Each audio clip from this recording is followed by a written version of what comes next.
Indonesia secara umum memang sudah resesi sejak diberlakukannya PSBB, di mana masyarakat di bottom of pyramid sudah tidak punya income lagi karena selama 3 bulan tidak bisa bergerak banyak, terutama mereka yang berbasis pendapatan harian. Pendapatan harian adalah mereka yang berjualan retail di wilayah perkotaan. Strategi nasional saat ini yang memberikan bansos pakai duit pinjaman banyak yang memperdebatkan. Fokus create demand-nya tidak salah kalau supply-nya memang lokal produsen. Tapi faktanya supply dan produksi lokal sejak 3 tahun, sejak 2018 hingga saat ini terus merosot. Sehingga logika create demand dalam solusi bansos berbasis uang pinjaman merupakan solusi yang tidak keren. Pemikiran dunianya seakan saat ini masih dalam keadaan normal. Sampai sekarang sudah perang begini, masih aja belum keluar paradigma tim ekonominya dari berpikir bahwa saat ini adalah keadaannya normal. Atau memang ilmunya tingkat dewa, sangat tinggi sehingga masa perang ini nggak kebaca masalahnya dan solusinya karena ilmunya sudah di langit tinggi sana. Bos,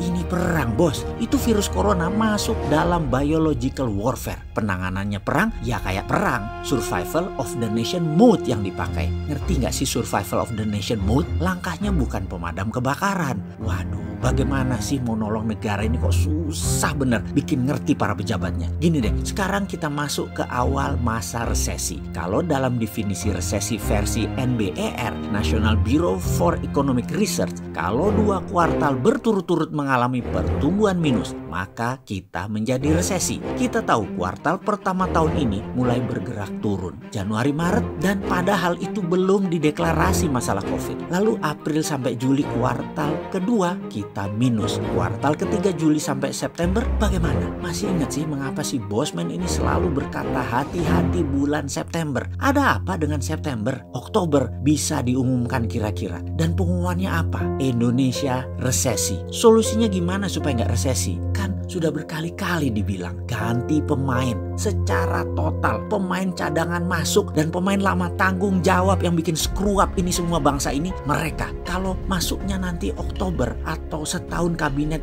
jilid 2 ini bekerja, wis kasep sudah telat. Pasti 2021 semester pertama akan terus merosot, melambat terus ekonominya. Saat ini ada yang membanggakan kita surplus perdagangannya. Jujur, mau nggak kebanggaan surplus perdagangan tersebut kita buka rahasianya? Biar paham bahwa data tidak salah, tetapi data bisa dilaporkan dengan cara berbeda agar hasilnya terlihat bagus. Begini melihatnya, perdagangan surplus. Oke, dia surplus karena importnya menurun drastis. Mengerti? Sementara kita tahu import Indonesia 70% adalah bahan baku produksi. Kalau bahan baku produksi menurun tajam, artinya Indonesia tidak bagus produksinya. Artinya apa lagi? Bulan-bulan ke depan ekonomi nambah turun karena indikasi import tadi. Jadi biar dibilang terlihat keren, makanya datanya diinfokan sepotong. Walaupun benar, yaitu Indonesia surplus transaksinya. Padahal, iya benar surplus transaksinya, tapi gara-gara impor turun terlalu tajam.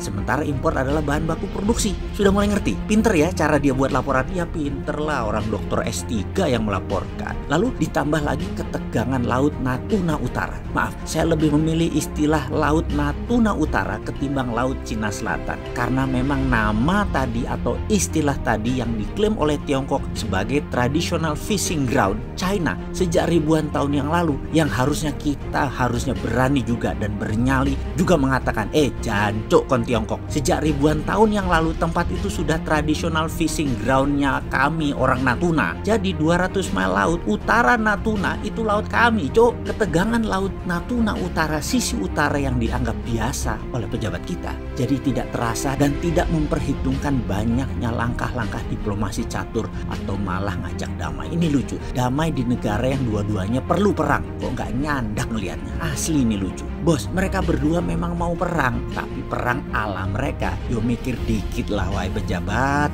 Jangan polos-polos banget bernegara itu. Si Jinping itu punya kartu truf untuk Biden. Biden dan anaknya itu pendosa yang kartunya sudah dipegang si Jinping. Oke, kita ajari pakai bahasa vulgar sekalian, ben ngerti sampean iki. Gini melihatnya, ada pejabat pas lagi kunjungan ke luar negeri, malamnya dikasih cewek bahenol seksi, syahwatnya dilampiaskan. Lalu pihak tuan rumah rekam semua adegan ranjang tadi secara secara rahasia. Lalu beberapa tahun kemudian dibocorin dikit.